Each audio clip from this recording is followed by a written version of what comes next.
పొరుగు వాళ్ళ సంగతులు, లోకం సంగతులు, ఇవే మన ఇళ్లలో జరిగేది.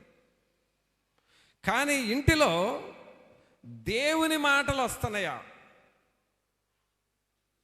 ఈ ఇంటిలోనికి ఈ మత్తయిని పిలిచి ఈ ఇంటిలోనికి యేసుప్రభు వెళ్ళగానే రక్షణ బోధ ప్రారంభమైంది. దేవుని మాటలు వస్తున్నాయి. సోదరా సోదరి, మన ఇల్లు రక్షణ నిలయముగా అనగా దేవుని వాక్యాన్ని బోధించే స్థలముగా మారాలి. దేవునిని మహిమపరిచే స్థలముగా ఉండాలి. దేవుని మాటలు నువ్వు ఎక్కువగా చెప్పుకోవాలి. ఇంటిలో దేవుని మాటలే చెప్పుకోవాలి ఎక్కువ. అది ప్రాక్టీస్ చేయాలి. ఈరోజు విన్న వాక్యం రోజంతా చెప్పుకోండి. ఉపవాస కూటాల్లో ఉన్న వాక్యాలు ఒక రోజంతా ఇంట్లో వాళ్ళు కూర్చొని మాట్లాడుకోండి. దేవుని మాటలు ఇంట్లో మాట్లాడుతూ ఉంటే ఆ ఇంటిలో దేవుని వాతావరణం వస్తుంది. దేవుని సన్నిధిని నువ్వు సృష్టిస్తున్నావని అర్థం. ఇంట్లో నువ్వు ఏ మాటలు మాట్లాడుతూ ఉంటావో ఆ వాతావరణమే ఇంటిలోనికి వస్తుంది పిల్లరా. ఇంటిలో పాపపు మాటలు, మోసకరమైన మాటలు, వ్యభిచార సంబంధమైన మాటలు, దొంగతనానికి సంబంధించిన మాటలు, హానికరమైన మాటలు, ఇతరులకి కీడు చేసే మాటలు, ఇవన్నీ నీ ఇంటిలో మాట్లాడుతున్నావంటే నీ ఇల్లు కూడా అలాంటి ఇల్లుగా మారిపోతూ ఉంటుంది.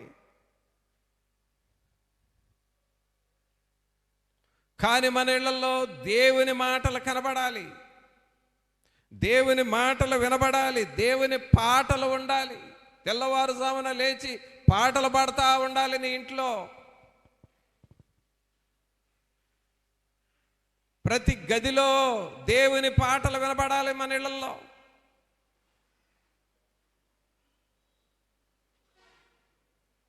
ప్రతి ఇంటిలో దేవుని పాటలు నీ ఇంటిలో వినబడటం ద్వారా, అలాగే దేవుని వాక్యము, దేవుని సేవకుల వాక్యాలు నీ ఇంటిలో ఏ టేప్ రికార్డులోనో, సెల్లోనో, టీవీలోనో పెట్టుకొని వినటం ద్వారా దేవుని వాతావరణం నీ ఇంటిలోనికి వచ్చేస్తుంది. సాతాను శక్తులు పారిపోతాయి. అక్కడ దేవుని వెలుగు ఆ ఇంట్లోనికి వస్తుంది. మరి ఈ పండుగ దినాల్లో నీ ఇల్లును అలాగూ దేవుని నిలయముగా, రక్షణ నిలయముగా మారుస్తావా?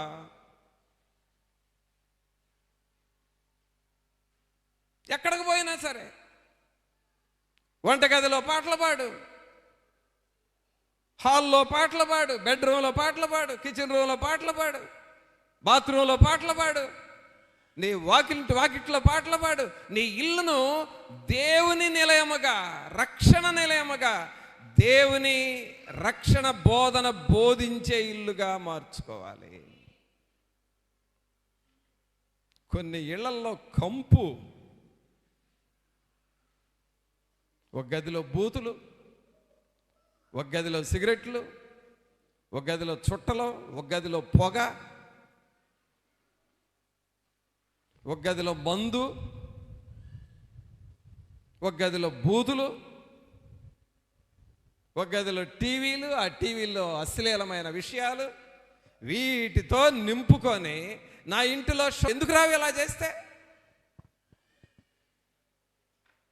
నీ చేతులారా నీ ఇల్లు పాడు చేసుకుంటున్నావు. నీ చేతులారా నీ ఇంటిలో శోధనలు తెచ్చుకుంటున్నావు. నీ చేతులారా సాతానుణ్ణి నీ ఇంటిలోనికి ఆహ్వానించుకుంటున్నావు.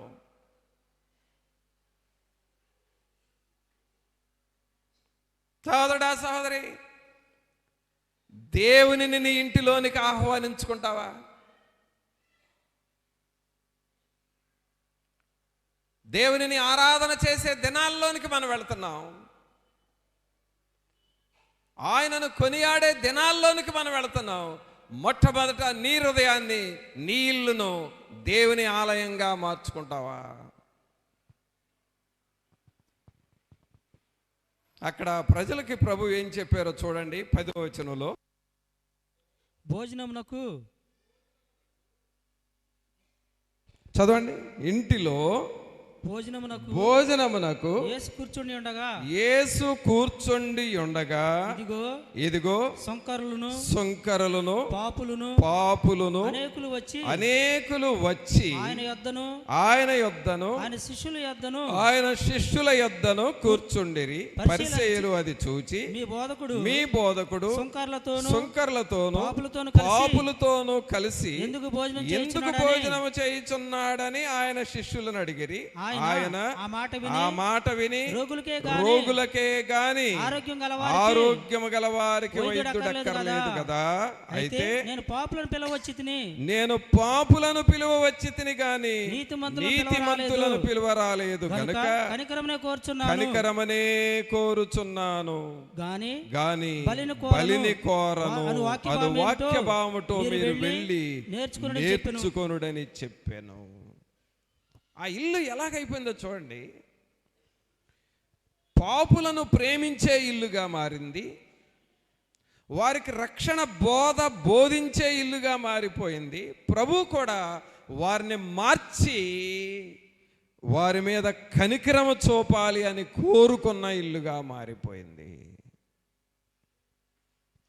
సోదరుడా సహోదరి, నీవు దేవుణ్ణి ఆహ్వానించినప్పుడు దేవుని కనికరముని ఇంటిలోనికి వస్తుంది. నీవు దేవుణ్ణి కోరుకున్నప్పుడు దేవుని సన్నిధిని ఇంటిలోనికి వస్తుంది. నీవు నీ ఇంటిలోనికి దేవుణ్ణి కోరుకున్నప్పుడు దేవుని మాటల ద్వారా నీ ఇంటిలోనికి వచ్చేవాళ్ళు ప్రభువును తెలుసుకునేటట్లుగా నీ ఇల్లును మారుస్తాడు. ఉందా అలాంటి బుద్ధి? ఉందా నీకు? అసలు అలాంటి ఆలోచనలు వస్తున్నాయా నీకు?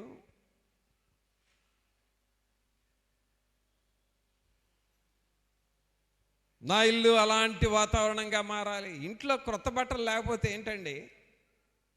ఇంటిలో బంగారు వస్తువులు లేకపోతే ఏమైంది? ఇంటిలో పండగని ఆ పేరుతో కొత్తవి కొనాల్సినంత అవసరం ఏంటి? వీటికంటే కూడా నీ ఇల్లును దేవుని సన్నిధితో నింపుకోవడం చాలా అవసరము. వీటికంటే కూడా దేవుని వాక్యముతో, దేవుని సన్నిధితో, దేవుని యొక్క ప్రభావం ఇంట్లో ఉండేటట్లుగా ఇల్లును నింపుకోవటం చాలా అవసరము. అప్పుడు మన ఇల్లు ఎలా అవుతుందో తెలుసా? మంచి ధననిధి కలిగిన ఇల్లుగా మారుతుంది.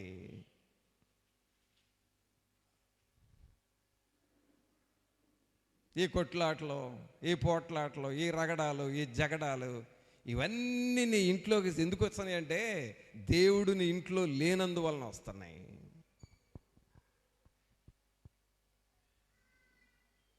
అందుకనే మనం ప్రభువుని మన ఇంట్లోనికి ఆహ్వానించుకోవాలి. దేవుని సన్నిధి ఇక్కడ ఉండాలి. సోదరుడా సోదరి, ఇలాంటి ఆరాధనలో నువ్వు పాల్గొన్నప్పుడు దేవునిని నువ్వు చూడాలి, దేవుని సన్నిధి నువ్వు అనుభవించాలి.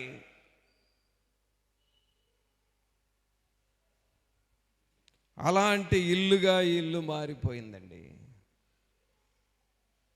రోగులను స్వస్థపరిచే ఇల్లుగా, పాపులను రక్షించే ఇల్లుగా, కనికరమును చూపే ఇల్లుగా ఆ ఇల్లు మారిపోయింది. కారణము, ఆ ఇంట్లోకి ఎవరు వచ్చారు?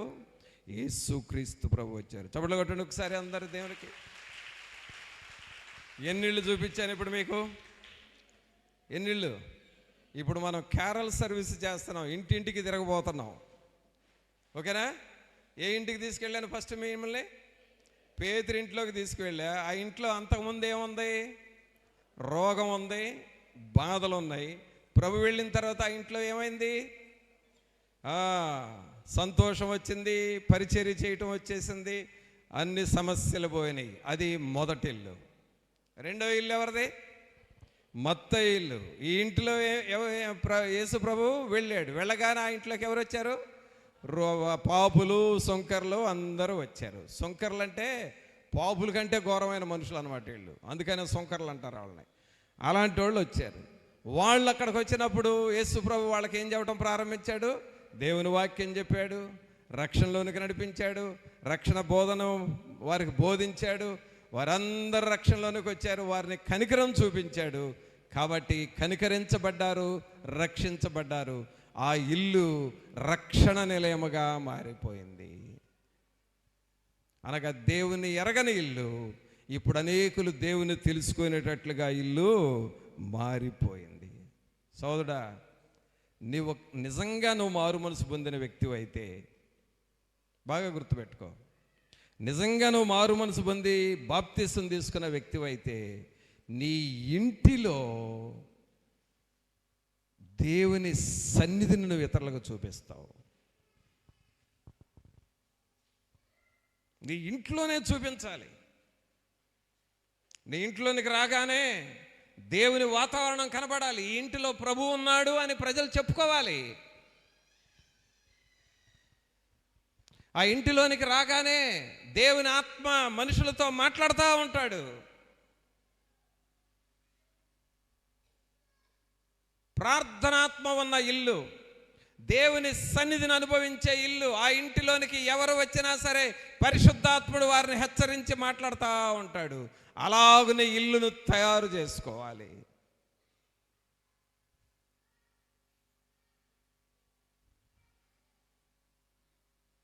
నీ ఇంటి వాతావరణాన్ని అలాగ మార్చుకోవాలి. నీ నోటి మాటలు, నీ కంటి చూపులు, నీ చేతి పనులు దేవునిని చూపించాలి.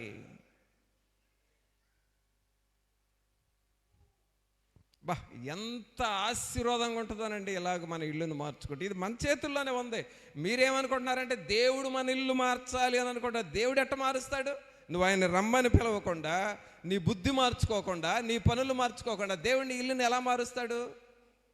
ఈ పండక్కి దేవుడికి బాగా ప్రార్థన చేసుకోండి. ప్రభువా, ఈ సంవత్సరం నా ఇంటికి సున్నం కొట్టదలుచుకోలేదు, నువ్వే నీ దూతలు పంపి మా ఇంటికి సున్నం కొట్టించని ప్రార్థన చేయండి. ఈ నెలంతా దేవుడే కొడతాడు మీ ఇళ్ళకి సున్నం. అట్లా ఉంటుంది. దేవుడు నా ఇల్లు మార్చాలి అనేది నువ్వు ప్రార్థన చేయటం అలా ఉంటుందన్నమాట. నీ బుద్ధి మార్చుకోకుండా, నీ క్రియలు మార్చుకోకుండా నీ ఇల్లు ఎలా మారుతుంది? మోకాళ్ళ మీద ప్రార్థన చేయాలి. నువ్వు ప్రార్థన చేస్తేనే కదా నీ ఇల్లు మారేది. దేవుని పరిచర్య చేయాలి. నువ్వు పరిచర్య చేస్తేనే కదా నీ ఇంటిలో దేవుడు తిరిగేది. సహోదరుడా, సహోదరి, నీ ఇల్లు పరలోకంగా మార్చుకునే ఆ చేతాళం నీ చేతిలోనే ఉంది. ఈ చేతాళం చేత కాకపోతే నీ పరిస్థితులు పాతాళమేక. ఇల్లును పరలోకపు గొప్ప ధననిధిగా మార్చుకోవచ్చు. అలాంటి ఆశలు నీకున్నాయా? ఇప్పుడు రెండో ఇంట్లో నుండి మూడో ఇంటికి వెళ్దాం. క్యారల్స్ ఇంకొక ఇంట్లో చేద్దాం. ఇప్పుడు చప్పట్లు కొట్టండి ఒకసారి. హ్యాపీ హ్యాపీ క్రిస్మస్ అని చెప్పండి. ఎవరింటికి? పేతురింటికి చెప్పండి. చెప్పు, హ్యాపీ హ్యాపీ క్రిస్మస్.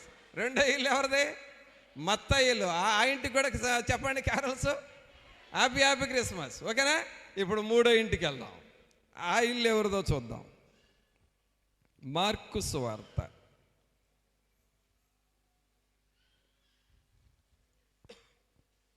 14వ అధ్యాయము. మార్కు సువార్త 14వ అధ్యాయము 3వ వచనం నుండి చూడండి. ఆయన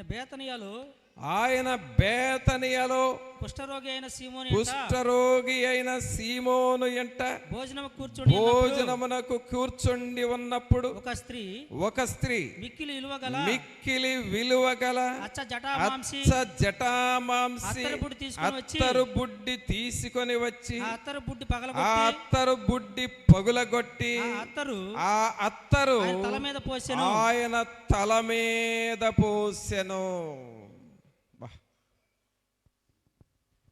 ఎలాంటి ఇల్లు అండి ఇల్లు? ఎవరి ఇల్లు ఇంతకీ? ఇల్లు సీమోను ఇల్లు. ఎవరిల్లుది? సీమోను ఇల్లు. ఈ సీమోను ఎవరయ్యానంటే, సీమోనులు ఇద్దరున్నారు. సీమోను పేతురు ఉన్నాడు.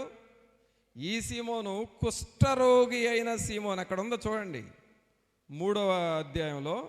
ఆయన బేతనియాలో కుష్ఠరోగి అయిన సీమోను. అసలు బేతని అనే కుష్ఠరోగులుండే ప్రాంతం అది. లెప్రసీ కాలనీ అంటారు దీన్ని. మన ప్రాంతాల్లో అక్కడక్కడ కుష్ఠరోగులందరూ ఒక చోట ఉంటారు. దాన్ని లెప్రసీ కాలనీ, కుష్ఠరోగుల కాలనీ అంటారు. నేను ఈ కుష్ఠరోగులందరూ ఉండే కాలనీకి వెళ్ళి కూడా వాళ్ళకి వాక్యం చెప్పా చాలాసార్లు. కుష్ఠరోగులకి అందరు కుష్ఠరోగులే, వాళ్ళ ఇళ్ళన్నీ కుష్ఠరోగులు. లేడీసు అదే, జెంట్స్ అదే, పిల్లలు, వాళ్ళకి పుట్టిన పిల్లలు కూడా కుష్ఠరోగులే. కానీ ఒక సంవత్సరం కాదు, చాలా సంవత్సరాలు నేను ఆ కాలనీలోకి వెళ్ళి వాళ్ళకు వాక్యం చెప్పే, వాళ్ళకు ప్రార్థన చేసే, వాళ్ళతో మాట్లాడా. కుష్ఠరోగుల కాలనీ అది. ఈ బేతని అని అంటేనే పిల్లరా లెప్రసీ కాలనీ లాంటిది. కుష్ఠరోగులు ఎక్కువగా ఉంటారు అక్కడ. జనరల్గా కుష్ఠరోగులను చూడగానే కొంచెం వాళ్ళతో అంత ఇంటిమసీగా కలవాలి అని అనిపించదు. వాళ్ళతో కలవాలని అనిపించదు, వాళ్ళకి షేక్ హ్యాండ్స్ ఇవ్వాలి అని అనిపించదు. వాళ్ళు ఏదన్నా ప్రేమతో గ్లాసులో నీళ్ళు ఇచ్చాయా త్రాగు అంటే త్రాగాలి అని అనిపించదు. కారణం ఏంటంటే అలాంటి పరిస్థితి అక్కడ. కానీ అక్కడే ఉన్నాను, అక్కడే తిన్నాను, అక్కడే త్రాగాను, అక్కడే పడుకున్నాను నేను. అలాగూ దేవుడు నన్ను నలగొట్టుకున్నాడు తన పని కోసం. ఇలాంటి కుటుంబాలలోనికి యేసు ప్రభు వెళ్ళాడు పిల్లరా. యేసుక్రీస్తు ప్రభు వారు ఆ కుష్ఠరోగి సీమోను ఇంటిలోకి వెళ్ళి అక్కడ భోజనం చేస్తున్నాడంట. చూడండి, అసలు ఈ పరిశుద్ధుడైన దేవుడు ఆ కుష్ఠరోగులలోకి పోయి వాళ్ళు పెట్టే భోజనం చేస్తున్నాడు.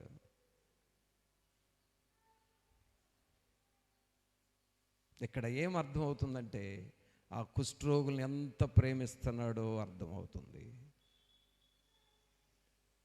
సోదరుడా, సోదరి, ప్రభు ఈ కుష్ఠరోగి అయిన సీమోనును ప్రేమిస్తే నిన్ను నన్ను ఎంతగా ప్రేమిస్తున్నాడు.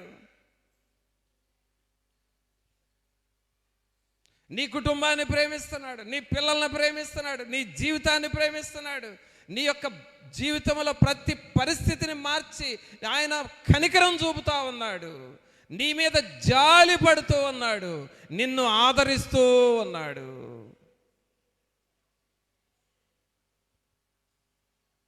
ఆయన ప్రేమ నీకు అర్థమవుతా ఉందా? ఆయన జాలి నీకు అర్థమవుతుందా? నీ మీద ఆయన చూపుతున్న కనికరం నీకు అర్థమవుతుందా?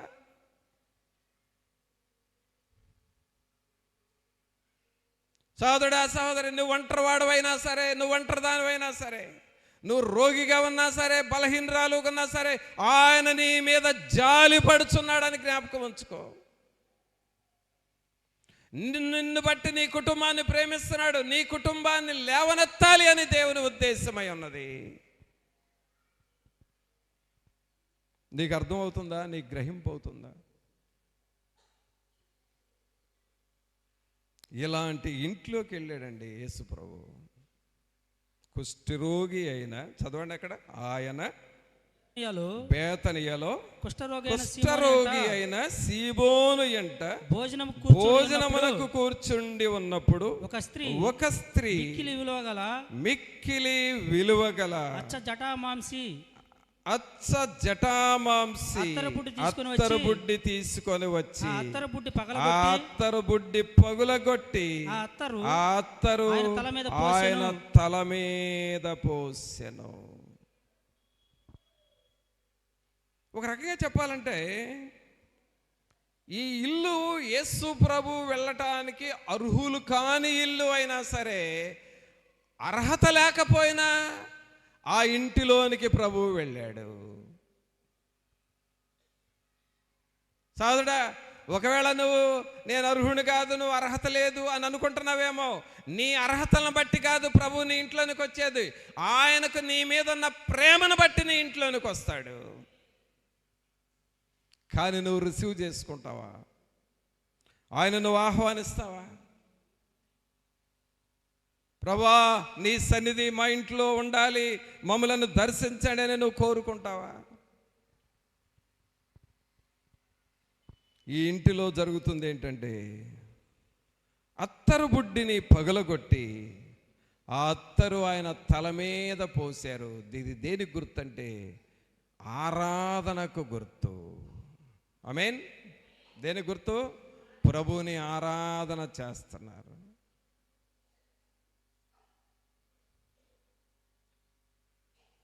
మహిమ ఘనతకు అర్హుడవు, నీవే నా దైవము. మహిమ ఘనతకు అర్హుడవు, నీవే నా దైవము. సృష్టికర్త ముక్తిదాత, సృష్టికర్త ముక్తిదాత, స్తుతులకు పాత్రుడా. చేతులు పైకి లేపి అందరూ. ఆరాధనా నీకే, ఆరాధనా నీకే, ఆరాధనా స్తుతి ఆరాధన. అందరూ చేతులు పైకి లేపి అందరూ ఆయన ఆరాధన చేద్దాం. నీకే ఆరాధన స్తుతి ఆరాధన, ఆరాధన నీకే, ఆరాధన నీకే, ఆరాధన నీకే, ఆరాధన నీకే, ఆరాధన నీకే. ప్రియరా, ఈ కుష్ఠరోగి అయిన సీమోనుకు ఒక ఛాన్స్ వచ్చింది. ఆ ఛాన్స్ ఏంటంటే ప్రభువుని ఆరాధన చేసుకునే సమయం వచ్చింది. ఎక్కడో కాదు, ఆయన ఇంటిలోనే. అందుకని ఆ విలువైన అత్తరు బుడ్డిని పగలగొట్టి ఆయన తల మీద పోసి, ఆ ఇంటిలో కుష్ఠరోగి ఇంటిలో శ్రేష్టమైనది ఏదైనా ఉంది అనంటే అది అత్తరే. శ్రేష్టమైనది, విలువైనది, సువాసనతో కూడినది, దేవునికి నచ్చినది, మనుషుల చేత ప్రేమించబడే ఈ అత్తరు బుడ్డిని అలాగూ ఆయన తల మీద అభిషేకించి పోసి ఆరాధన చేస్తూ ఉన్నాడు. సోదరుడా, సోదరి, నీ ఇంటిలో ప్రభువుని ఆరాధన చేసే అవకాశం నువ్వు తీసుకుంటున్నావా? ఏమా ప్రార్థన చేస్తున్నావా అని అంటే ఏమంటున్నారు తెలిసి ఈ మధ్య? చేస్తున్నాం అన్నాయి. ఎప్పుడు చేస్తున్నారు? నా ప్రార్థన నేను చేసుకుంటా, ఆయన ప్రార్థన ఆయన చేసుకుంటున్నాడో లేదో కూడా నాకు తెలియదు. ఈ పిల్లలా వీళ్ళు నా వాళ్ళు చేసేది లేదు, నేను చెప్పినా ఇసుక్కుంటున్నారు. వీళ్ళతో నాకు ఈ గొడవ ఎందుకని నా వరకు నేను 4 మాటలు చేసుకుంటున్నా. ఈ మన కొంపలు ఇవ్వండి.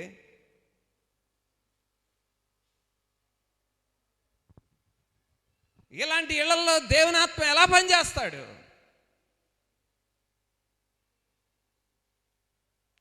దేవునిని ఆరాధన చేసుకునే ఒక అవకాశం కుష్ఠరోగి అయిన సీమోను తీసుకున్నాడు. అయ్యా, నా ఇంటికి రాక వచ్చావు, నా ఇంటిలో నిన్ను ఆరాధన చేసుకుంటున్నాను. శ్రేష్టమైనది ప్రభు తల మీద పోసి ఆరాధన చేస్తున్నాడు. ఈ గనుడైన దేవునిని శ్రేష్టమైనది నువ్వు దేవునికి చెల్లించి, శ్రేష్టమైనది దేవుని పాదాల దగ్గర పెట్టి, శ్రేష్టమైనది నువ్వు దేవునికి చెల్లించి ఆయనను ఆరాధన చేస్తే నీ ఇల్లు సువాసనగా మారిపోతుంది. ఆమేన్. ఉందా ఎలాంటి సువాసన నీ ఇంట్లో? ఎలాంటి సువాసన ఉందా నీ ఇంట్లో? అసలు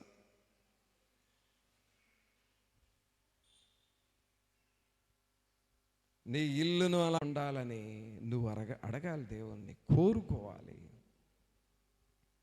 నా ఇల్లు కూడా ఈ కుష్ఠరోగి అయిన సీమోను ఎలాగో దేవుని ఆరాధన చేశాడో అలాంటి ఇల్లుగా మారాలి అని నువ్వు కోరుకోవాలి.